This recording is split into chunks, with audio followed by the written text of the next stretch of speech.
Oi, boa noite. Meu nome é Mariana. Estou cursando o curso Bacharelado em Agronomia, fazendo a matéria de Microbiologia Geral, e vou apresentar o artigo sobre a utilização da frutose e fitopatogenicidade da Spiroplasma citri.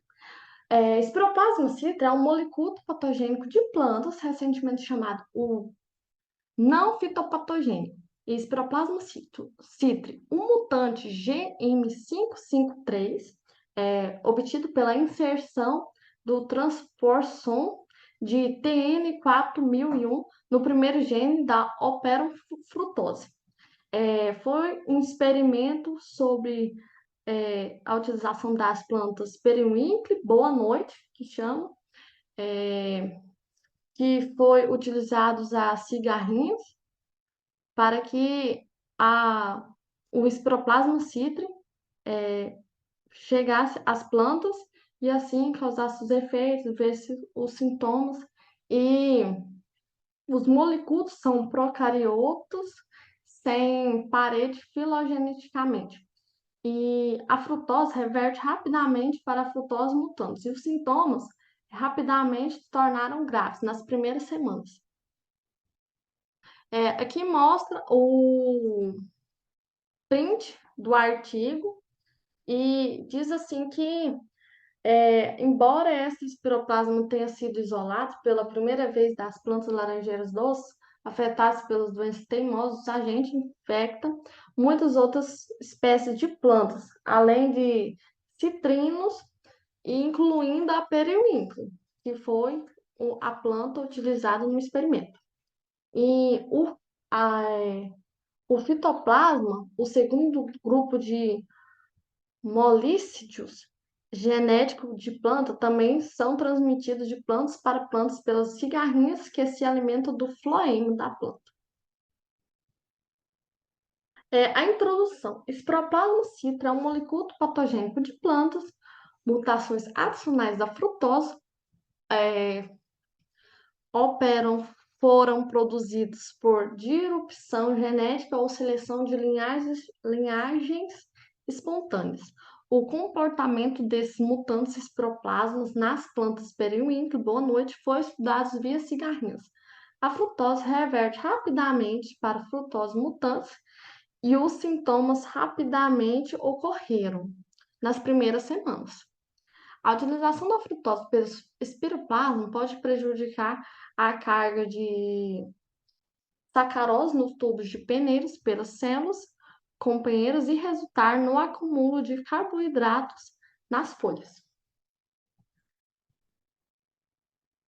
Apesar destes estudos, os micro-organismos moleculares da interação entre o espiroplasma e a planta hospedeira permanecem desconhecido?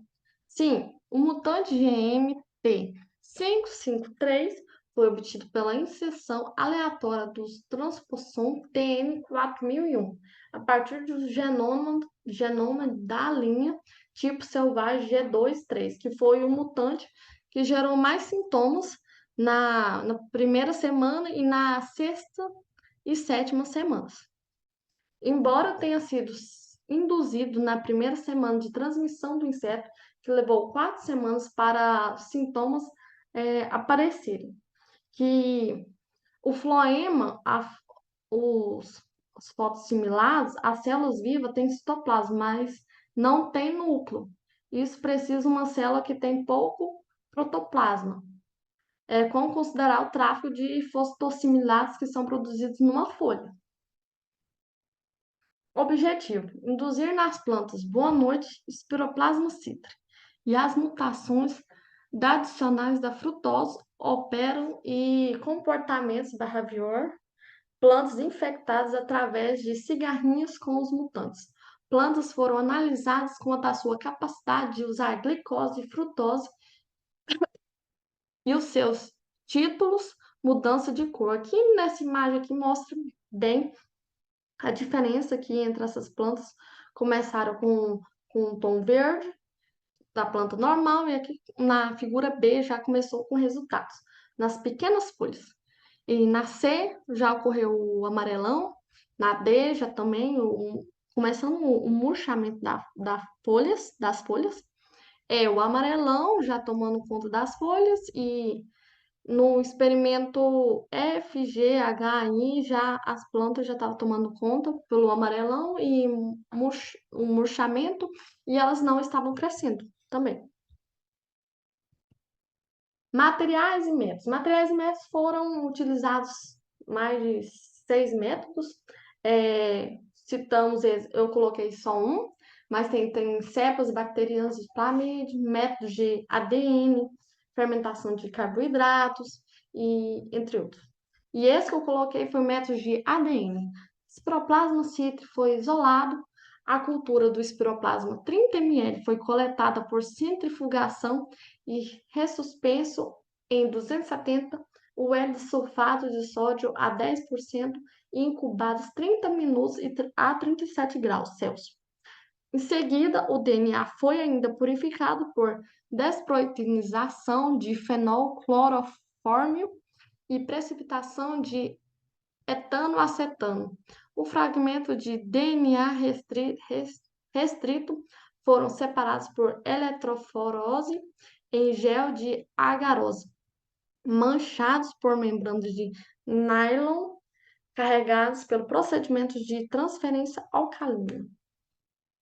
Resultados. Aqui no resultados aqui mostra tem 12 tipos de Spiroplasma cítrio. Periwinkle foram 3 plantas com 12 experimentos. Foram 12 experimentos. E aqui essas aqui eram as semanas. E essa aqui teve mais resultado, que foi o G2-3.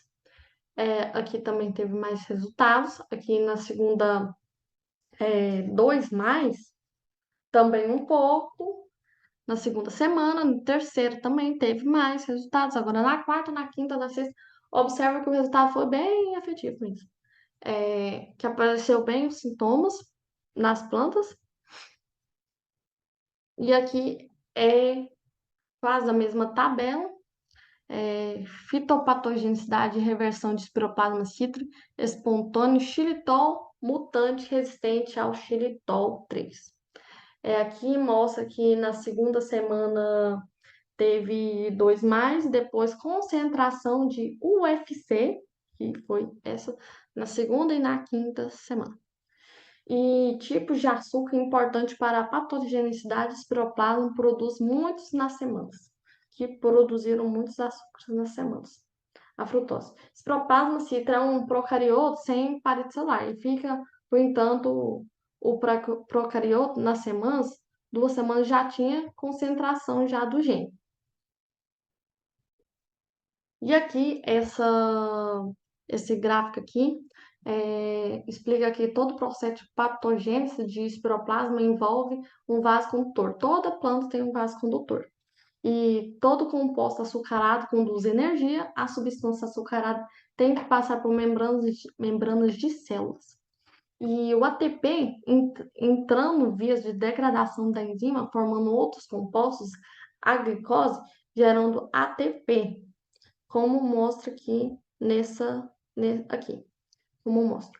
2 semanas já companheiros gerando ATP, receptor de elétron, células companheiras ocorrendo uma reação química e a glicose saindo. Ou seja, tem células vivas, tem citoplasma, mas não tem núcleo. E qual considerar o tráfego de fotossimilados que são produzidos numa folha? Vai passar pelos vasos condutores e abastecer as raízes e outros tecidos aéreos. Conclusões. Os sintomas observados nas figuras apresentadas nos gráficos são mostrados nas figuras. O primeiro foi tom simpático, visto foi clorose marginal, de acordo com o estilo de espiroplasma em volume.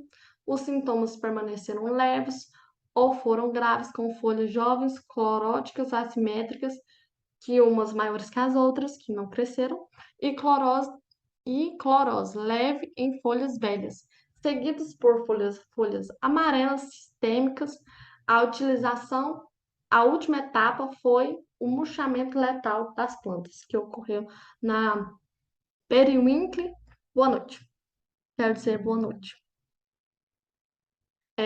Para encerrar, meu nome é Mariana Aparecida de Oliveira Pinheiro, cursando bacharelado em agronomia, e-mail mariana.pinheiro@estudante.ifgoiano.edu.br, contato 6499 9287939.